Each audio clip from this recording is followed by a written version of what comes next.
A plane can fly 600 miles in 3 hours when it's going with the wind. Going against the wind, the return trip takes 4 hours. Find the speed of the plane in still air and the speed of the wind. We need to start with our let statements. What should our let statements be? The let statements always correspond to what we're being asked to find in the problem.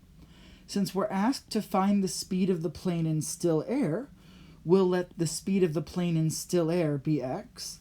And since we're asked to find the speed of the wind, we'll let the speed of the wind be y. Now, it's important to get this right because there are actually two other speeds in the problem that aren't mentioned directly. We are told that at one point the plane is flying with the wind, and then when it returns, it's going against the wind. So those are two other scenarios, and we could write statements for those also. I call those then statements. So if we let the speed of the plane in still air be x, and we let the speed of the wind be y, then the speed of the plane with the wind is going to be x plus y, and the speed of the plane against the wind is going to be x minus y. The reason for this is that when it's going with the wind is pushing it faster. Without any wind pushing it, it could go x miles an hour, but the wind has a speed of y, and so it's pushing it y miles an hour more quickly. And then when it's going against the wind, its speed is reduced by y because the wind is slowing it down. It's going against the wind. It's really imperative that you understand these four different speeds because the most common mistake that students make on these problems is mixing up one speed for another.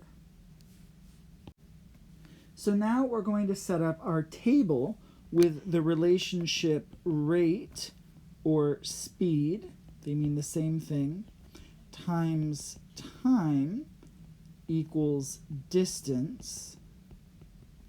And we need to label the two rows on the left-hand side. This is another situation where students commonly make mistakes.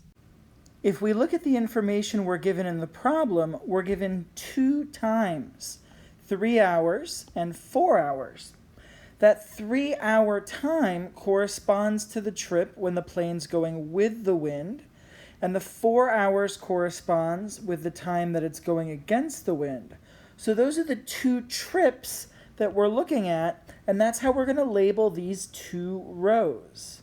We've got with the wind and against the wind. Now we need to fill in the pieces of the table, and we already mentioned time. We know the time with the wind was 3 and against the wind was 4. So we can fill that in first. Now let's look at the rate or the speed when it's going with the wind. What is the rate or the speed of the plane when it's traveling with the wind? Well, earlier we said that the speed of the plane with the wind was x plus y, and the reason it's x plus y, that plus y is because it's going with the wind, and the wind is increasing the speed of the plane. Now, when it's going against the wind, we know that the speed is x minus y, and that's because it's going against the wind, which means the wind is decreasing the speed by y. So now that we have filled those in, we can multiply across to get the distance. Just like the other problems, we've got the first column times the second equals the third. So x plus y times 3 is 3x plus 3y. X minus y times 4 is 4x minus 4y.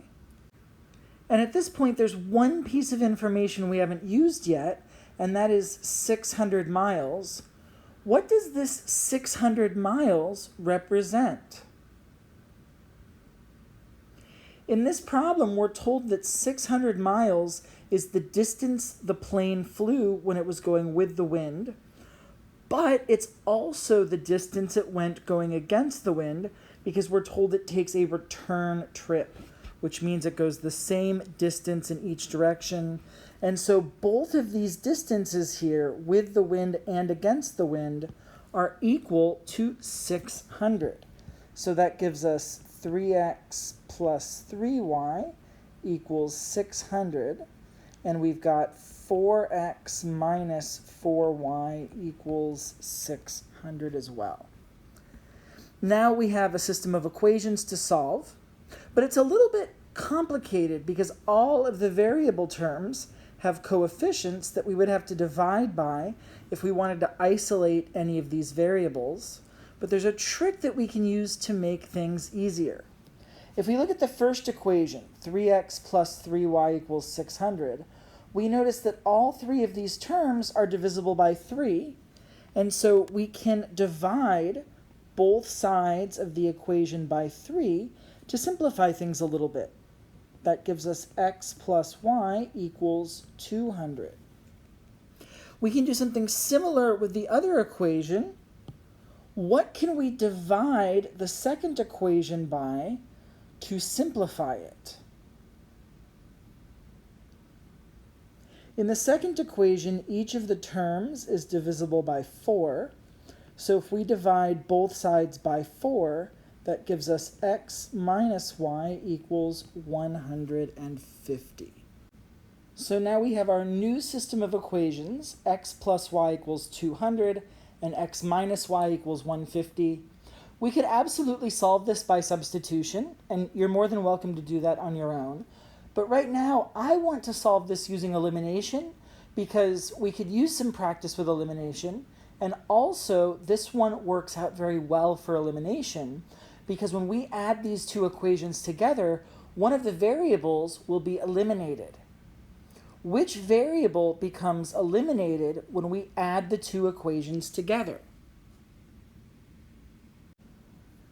If we stack these two equations on top of each other, lining up the x terms, the y terms, and the constant terms, and we add them, x plus x is 2x, and then y plus negative y is 0y. It's the y's that get canceled. And then on the right-hand side, we have 350. So we've got 2x equals 350. If we want to get x alone, we divide by 2, and that gives us x equals 175. What does x equals 175 tell us in the context of the problem?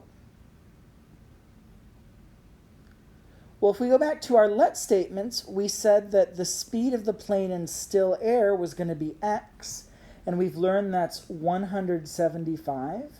And here, this is going to be measured in miles per hour.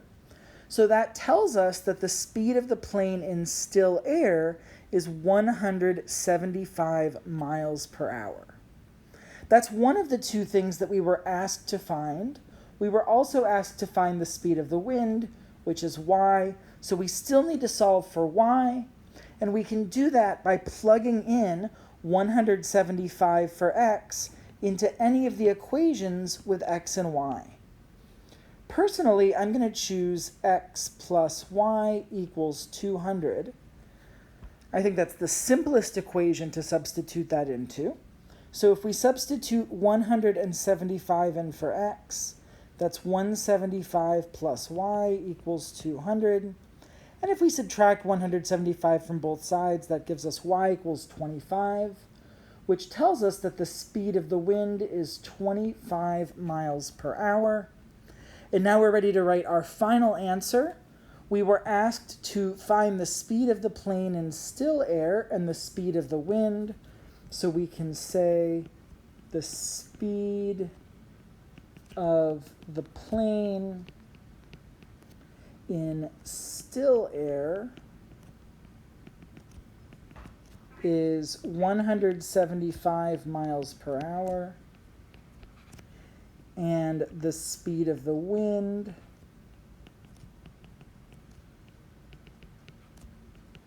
is 25 miles per hour. And that ends up being our final answer.